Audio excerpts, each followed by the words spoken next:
ఇప్పుడు మనం టెట్ లేదా డిఎస్సి సంబంధించి అందులో ఉన్న గ్రామర్ పార్ట్ వ్యాకరణం మనం నేర్చుకుందాం.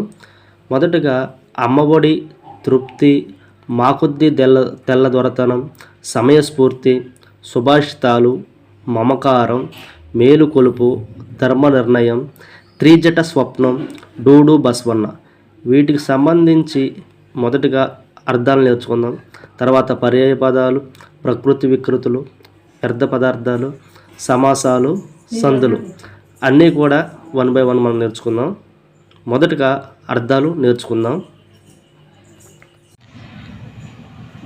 ఇప్పుడు మొదటగా 6th క్లాస్లోనే అర్థాలు అన్నమాట.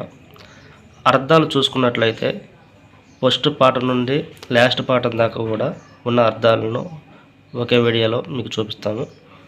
ఒకటి దొరతనం. దొరతనం అంటే పాలన, పాలించటం అని అర్థం. ముల్లె అంటే ధనం, నిధి లేదా డబ్బు అని కూడా అంటారు.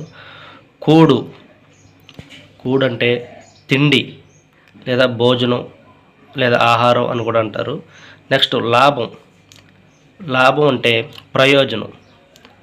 మనకి కొన్ని ప్రయోజనాలు జరుగుతాయి కదా, వాటిని లాభం అంటే ఆర్థిక విషయాలు అటువంటి విషయాల్లో కూడా లాభం వచ్చింది కదా అంటారు, అలా ప్రయోజనం చేకూర్చుంది అంటారు అన్నమాట. తర్వాత అన్వేషించడం అంటే వెతకటం అన్నమాట. వెతకటం లేదా కనుగొనటం ఇలా రకరకాలుగా ఉంటాయి. నెక్స్ట్ వన్ వచ్చి ప్రాణభీతి అంటే ప్రాణం పట్ల భయం. తర్వాత వైరం జరిగిందంటారు, లేదా వాడు నాకు శత్రువు అలా అంటారు కాబట్టి వైరంని శత్రుత్వంతో చూపించారు. నెక్స్ట్ మైత్రి, స్నేహం, ఫ్రెండ్ అన్నమాట. మైత్రి అంటే స్నేహం. నెక్స్ట్ సదా ఆలోచనలు అంటే మంచి ఆలోచనలు. తర్వాత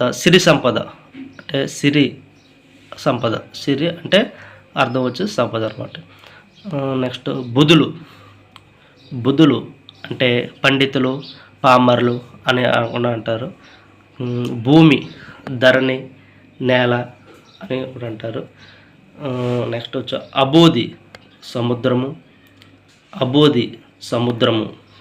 నెక్స్ట్ ఉబలాటం కోరిక, ఆశ అని కూడా